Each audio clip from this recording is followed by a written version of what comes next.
3등급 탈출을 위한 필살 훈련법. 결론은 정독을 위한 훈련법이 되겠습니다. 간단하면서도 어려우면서도 재미있는 훈련법입니다. 예를 들어서 두 개의 클래스가 있어요. 유사한 실력을 가진 두 개의 클래스가 있을 때 내가 놀라운 경험을 했거든, 옛날에. 그러고 나서 이걸 이제 모든 클래스에 적용을 시켰는데, 일단 첫 번째 클래스에는 이런 공부 방법을 시켰어. 이제 9월 모의고사 이전에 3-4달 정도를 최소한. 예를 들어서 우리가 일반적인 공부 방법이지. 내가 원래 이제 학생들을 가르칠 때 먼저 문제를 풀어보게 한 다음에 그 시간 이후에 바로 해설을 해준단 말이야. 그랬을 때 이제 학생들이 뭐가 독법에서 잘못됐는지를 깨달을 수 있기 때문에. 근데 일반적으로 이렇게 가르쳤어, 처음에. 예를 들어서 이제 제시문이 있다고 치면은 제시문을 읽고 여기까지 푸는데 내가 8분을 주겠다, 뭐 10분을 주겠다, 이런 식으로 제시를 해요. 그래놓고 아이들을 읽고 풀면은 그 다음에 내가 해설을 해주는 그 방식이 첫 번째 방식이야. 근데 다른 방식이 하나 있어. 어떤 방식이 있냐면은 다른 클래스는 이렇게 해봤어. 예를 들어서 뭐 점유 계정에 대한 글이 있다 하면은 문단별로 문제를 풀게 하고, 근데 이 문제가 진짜 문제가 아니라 OX 문제지, 그치? 완전하게 내가 이해를 시켜준 다음에 모든 문단 이해시켜준 다음에 그 다음에 그에 관련된 문제를 풀게 하는 거예요. 완전히 정독이 된 상태에서 풀게 하는 훈련을 4-5개월 정도 하고 나서 실전 연습을 한 두 번째 클래스, 이렇게 이제 차이를 뒀단 말이죠. 이래서 놀라운 결과가 뭐냐면은, 진짜 재밌는 결과가, 이 두 사이에 원래 수준 차이가 없었는데 여기에 독해 능력, 즉 모의고사 점수, 나중에 나가서 수능 점수가 유의미하게 차이가 나더라라는 얘기예요. 그게 무슨 뜻이냐면은 사실은 이런 거예요. 예를 들어서 여러분이 수능을 이제 맞닥뜨렸을 때 어떻게 하는 잘못이 있냐면은, 여기서부터 여기까지 읽을 때 제대로 깊이 정독을 하지 못하는 잘못이 있어요. 그런데 선생님이 일반적인 방법으로 여기서부터 여기까지 8분 동안 읽어라라고 하면 어떤 일이 발생하냐면은, 제가 이 문제들을 맞히기 위해서 이걸 정독하는 게 아니라 굉장히 고민을 하고 다시 훑어보고 일치 문제도 확인을 하고 이래가지고 맞히는 게 습관이 되더라고요. 이게 되게 웃긴 거지. 근데 그게 웃긴 게 뭐냐면은, 틀리고 가면은 괜찮아요. 어떻게 되냐,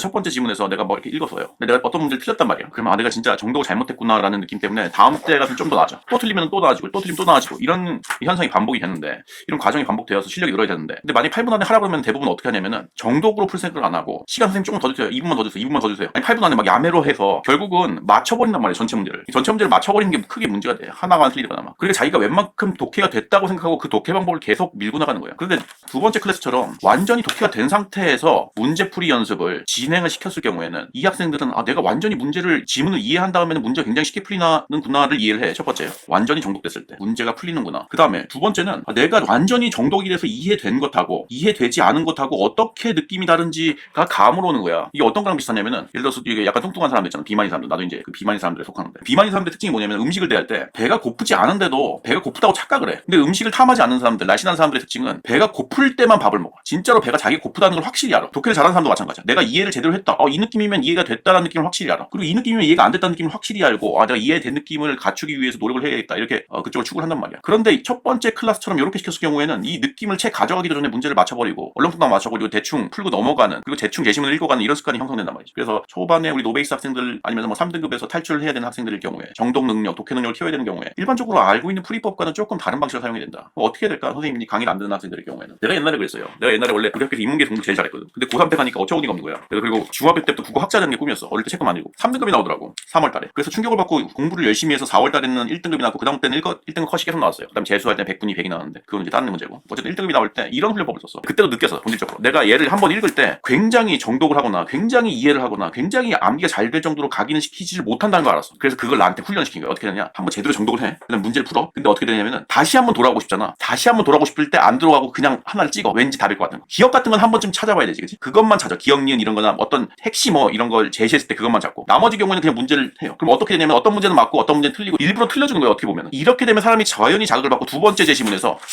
정독을 더 하게 돼. 이번 진짜 미친듯이 정독 안 하면 큰일 나. 진짜 정독을 한 다음에 얘도 한번 그냥 풀어봐. 그러면 또 하나 맞고 하나 틀리고 그러지. 그거를 몇 번 진행하다 보면 내가 얘를 제시문을 읽을 때 엄청나게 집중하는 현상을 발휘하게 돼. 그런 식으로 훈련을 하면은 생각보다 3등급 정도 된 학생들은 금방 1등급이 될 수도 있고, 노베이스 학생들의 경우에도 금방 2, 3등급의 기반을 닦을 수 있는 독해력을 키울 수 있다. 매우 간단하고 쉽고 재미있는 훈련법이었습니다. 이상입니다.